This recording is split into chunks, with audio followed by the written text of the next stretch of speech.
Front and Center. Front and Center.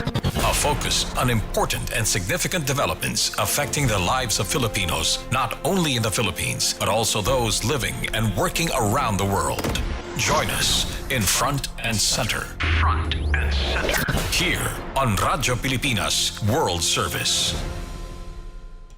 Front and Center, a program that focuses on developments in the Philippines, legislations that provides policies and directions that strives to promote a better economy for the country, issues that concerns the welfare and well-being of every Filipino. All of this and more will be front and center. Join me in this half-hour program here on Radyo Pilipinas World Service. You can also watch this program over Radyo Pilipinas World Service via Facebook page. Live broadcast. Just access our Facebook page, Radyo Pilipinas World Service. You can also catch every front and center programs over our YouTube channel. Just type in your YouTube browser, Radyo Pilipinas World Service. The program Front and Center and the programs of Radyo Pilipinas World Service can also be listened to the following shortwave frequencies: 12.010 MHz, 15.640 MHz, and 17.820 MHz. So come and join us for another edition of Front and Center. I am your host, Rey Sampang. And for today's edition of Front and Center, we will focus on the President's participation in the 30th APEC Leaders Summit, which was held in California, or San Francisco, California. President Marcos Jr. took once again the opportunity to talk to different head of states and business leaders to present the significant achievements the Philippine government has achieved in improving the economic situation in the Philippines, one of which is the improved gross domestic product growth of the Philippines, higher than expected by local and foreign analysts and much faster compared to other Asian countries. The President also went to Los Angeles, California and Hawaii as part of his working visit. In Hawaii, President Marcos visited the United States Indo-Pacific Command. While speaking at the Inoue Institute, the Philippine Chief Executive made clear that the country stands firm in maintaining the peace and security in the region, particularly in the West Philippine Sea. The President once again aired his most famous line, "We are not going to give up any inch of our sovereignty." That was his statement. And also the President made clear and relayed the information that the Philippines is in discussion with other claimant countries that has claims on the West Philippine Sea. That involves, of course, Malaysia and Vietnam.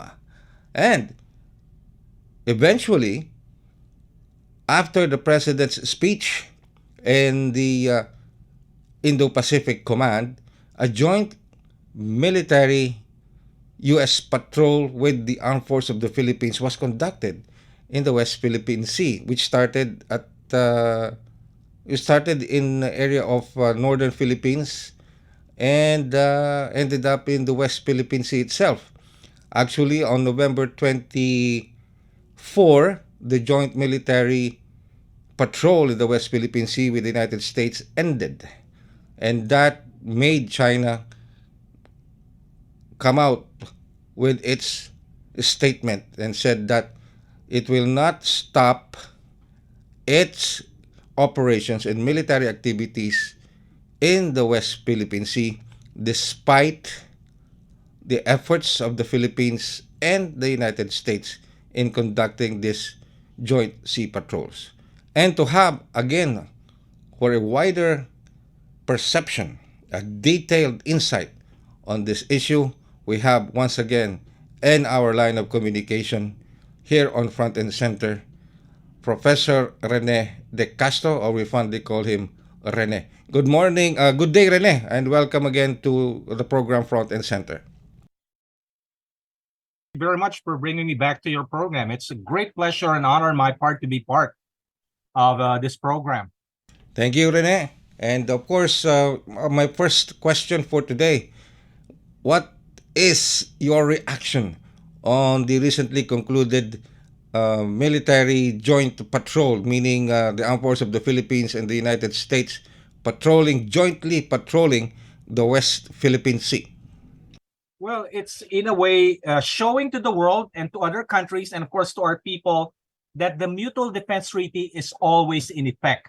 That everything that the two countries do in terms of, for example, military exercises, the Balikatan, uh, the establishment of enhanced defense cooperation agreement, the mutual support agreement, and of course, currently the term being used by both sides is cooperative maritime operation. And we're showing that the mutual defense treaty is alive and kicking. And it's showing, of course, also the fact that aside from that our alliance relationship with the United States is vibrant and very healthy, both countries are upholding the rules-based international order in the maritime domain. This is in a way an implementation of the July 12, 2016 arbitral ruling, basically announcing to the world that we are here, we are ensuring that the Philippines will have access to its exclusive economic zone as provided by the United Nations Convention of the Law of the Sea.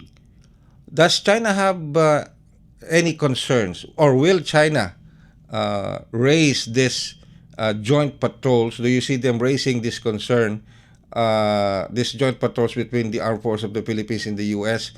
and other platforms, especially when the Philippines files another diplomatic protest on their reclamation, and probably China will say you're doing the same thing by conducting U.S. and Philippine joint patrols in the West Philippine Sea.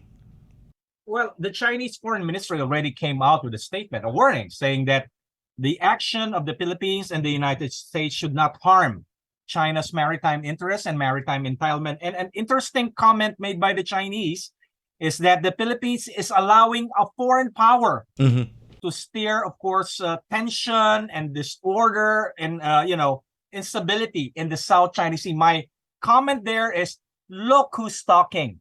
Who's basically the source of the tension. The source of the tension is no less than China's maritime expansion. I'm using the term that the Defense Secretary Gibo Chodoro used recently. The Filipino term for this is pananakop, but of course the English translation, of course, will be conquest, and I use the term expansion. The root cause of the tension is the fact that China is claiming 90% of the South China Sea, despite the fact that it's a clear violation of the United Nations Convention of the Law of the Sea. And of course, this is in a way of showing the the arrogance of China by refusing to recognize the July 12, 2016 arbitral ruling, which states China's expansive claim in the South China Sea simply has no legal basis. But how about this talks between the Philippines and other countries with overlapping claims here in the West Philippine Sea? The President Marcos Jr. said that they already started the discussion with Malaysia and Vietnam for a COC, or code of conduct in the West Philippine Sea without China, because the president said ASEAN and China is moving too slow to come up with a COC. How do you see this, Rene? Well, this is a pragmatic approach, given the fact that, of course, you have a number of obstacles regarding the realization of the code of conduct. Number one, of course, is the fact that, and this is something that we have to accept. ASEAN is, of course, it has a division. You have the continental Southeast Asian countries like Cambodia, Laos, Thailand, Myanmar, who simply have no interest with the South China Sea issue. The South China Sea issue is primarily, of course, a concern of four claimant states: the Philippines, Malaysia, Vietnam, and Brunei. So the only pragmatic approach is, let's try to convince, let's try to coordinate among the four claimant states. The first thing to do, of course, is to resolve their overlapping claims. And after that, of course, we will talk about the proper code of conduct on how we would manage our relationship when it comes to the South China Sea issue. But of course, from the perspective of China, this is something very alarming, because China's approach when it comes to the South China Sea issue is that it would rely on what you call bilateral consultation. Mhm. This is another word for what we call divide and conquer. So this is in a way a good step forward, showing to the Chinese that among ourselves we don't have any problem. It's you that's basically causing the problem, the concern, the instability in this part of the world. But Rene, just in case the COC with Malaysia and Vietnam, or for that matter with other countries which has overlapping claims in the West Philippine Sea materialize, and we have established a COC with them, not including China. Still, China will impose its own rules or its own. Yeah, that's expected.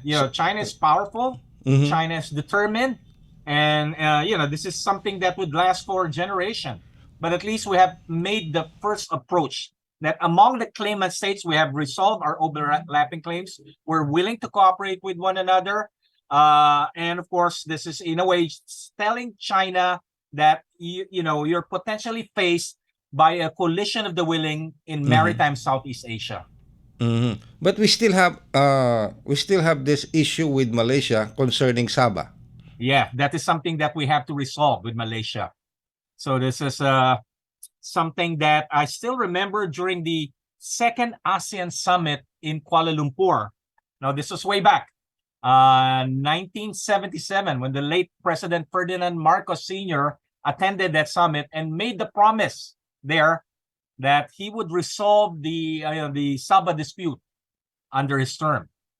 Probably this is an opportunity for the current president to fulfill what his father promised in Kuala Lumpur in 1977 during the second ASEAN summit. But do you see, Rene, do you see another round of joint patrols with the U.S.? Because they already concluded the first one, I think last November 24 or 23, they finished the first joint patrol. Do you see another round of joint patrols with the U.S. in the West I Philippine bet Sea? so. Yeah, I bet there'll be more joint patrols being conducted by the Philippine Navy and of course the United States Navy. Probably sooner or later you'll have the involvement of the Philippine Coast Guard. And now I'm not disputing the possibility that you might even have the involvement of the Japanese Maritime Self-Defense Force, because we're right now negotiating with Japan for a reciprocal access agreement. Then at the same time, of course, we have a status of forces agreement with the Australia. I think the Australians are very much interested in also joining a trilateral and even possibly a quadrilateral maritime maritime cooperation operation. In terms, that's it again, the term being used when we talk about this joint patrol. Cooperative maritime operation. I'm very terribly sorry. Well, the President Marcos, in his attendance and participation at the 30th APEC Leaders Summit in San Francisco, met with Vice President Kamala Harris. At the same time, after that, he met with Chinese President Xi Jinping, and with his meeting with Vice President Harris, the issue on the West Philippine Sea was also discussed. During his talk with Chinese President Xi Jinping, I think also the situation of regional security in the West Philippine Sea was also discussed. How can we let's say collaborate these meetings and using the foreign policy of the Marcos Jr. administration by saying the Philippines is an enemy to none but a friend to all. Well, that's the goal. I usually would refer to it, this is the ideal situation. All foreign policy initiatives has, of course, this lofty goal. That's not bad, but of course, we have to also take into account that in the real world, you would have clash of interests with other countries, especially when it comes to the maritime domain. When you talk about territorial issues, you would have a clash in terms of the fact that some countries might be determined to violate the rules-based international system, while we have basically committed ourselves to enhance and protect the rules-based international order. We will have to make choices whether this country could be an ally, a friend, and the other might be seen as a competitor, a possible threat to our national security. So this is a goal we have, but of course, this is a reality we face. So I don't think there's any, a significant disconnect. All of us have, of course, specific goals in our life, the ideal goals. But of course, at a certain point in our, as we go into with our life, we have to accept certain limitation, certain realities. But before I let you go, Rene, my last question is, with all of this going on, with these joint patrols with the U.S., with the still rising tension with China, the West Philippine Sea, and of course the strong stand of the Marcos administration in fighting for every inch of territorial sovereignty of the Philippines, what does this mean for the ordinary Filipino, especially when it comes to his everyday livelihood? Will this affect him? Will this benefit him? What positive things can the Filipinos expect from this? Well, again, this is an issue. It boils down when protecting the West Philippine Sea, our maritime entitlements. We're talking about, of course, the resources of the sea. Being an archipelagic state, being a maritime nation, we are dependent on the sea for a number of things. And one of the most important thing, of course, is what we serve on the table. So in a way, we're assuring our food security, that people, our ordinary Filipinos, would have access not only in terms of rice, but of course also in terms of protein coming from the sea. If we don't protect our maritime domain, this big power that's literally knocking on our door would simply deprive us of all this, this resource that we get from our sea. So the bottom line here is, by standing up to our rights in the West Philippine Sea, South China Sea, we're also ensuring food security to every ordinary Filipino who relies, of course, on rice and, fish. Mm-hmm. So that's my answer to that question. All of us are involved in this. Yes, and I hate to see the day, and I hope and I pray I don't see the day, even my children or the next generation, when the day comes when they go to Rojas Boulevard, our Bay Area, and they look towards Manila Bay and they see ships, Chinese ships, just a few miles away. And then they'll ask, are those Philippine ships? No, those are Chinese ships. I don't want to see. Or the most, of course, is that we become a province of China, as one former president told the Chinese ambassador then. Well, that I don't. Every patriotic Filipino with a real love for his own country will never or would never want to see that day come. That's why I fully support the statement of our president. Not an inch of Philippine territory. He will never give up an inch of Philippine territory. Again, so we have to support our. Okay. Again, thank you very much, Rene, for giving us your precious time and your deep insights on this issue.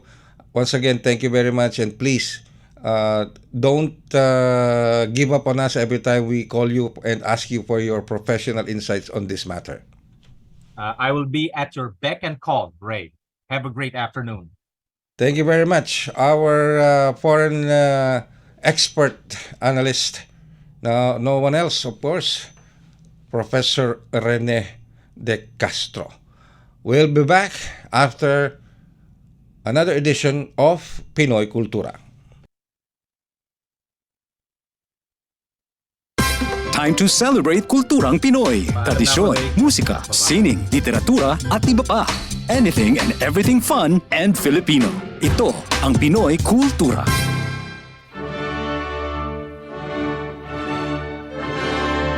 Ang sayaw ay mahalagang bahagi ng ating kultura. It is a universal form of self-expression, and no other dance expresses it better than ballet. Meet Alice Reyes, a Filipino dancer, choreographer, teacher, director, producer, and founder of Ballet Philippines. Alice took lessons in classical ballet at a very young age. She completed a Bachelor of Arts degree in History and Foreign Services and took postgraduate studies at Ateneo de Manila University. Alam niyo ba na noong February 1970, her dance company staged the first ever modern dance concert at the Cultural Center of the Philippines Main Theater? At noong June 2014, si Alice Reyes ay naparangalan ng highest award in the arts ng Order of National Artist of the Philippines. Yan ang Pinoy Kultura, because our culture is cool.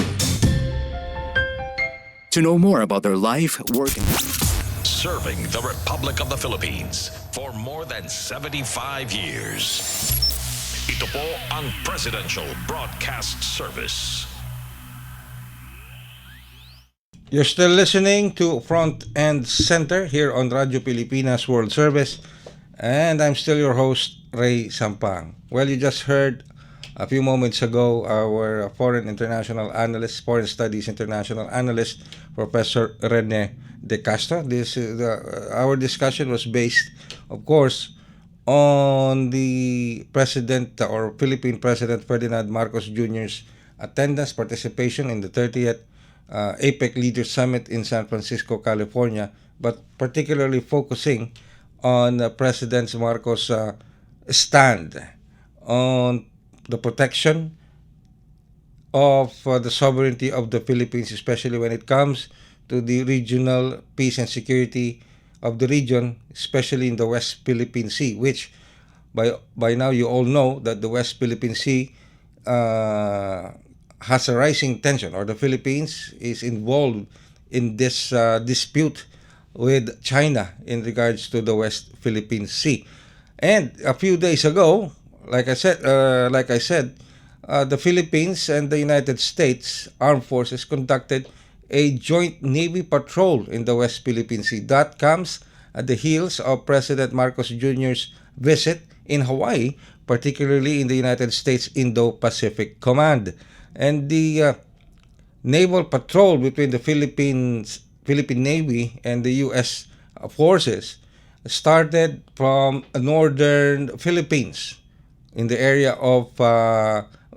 bordering Taiwan and Luzon, and it made its way down south until it has reached the West Philippine Sea. The Joint Sea Patrol was concluded a few days ago. I think, if I'm not mistaken, that was on November 23 or 24.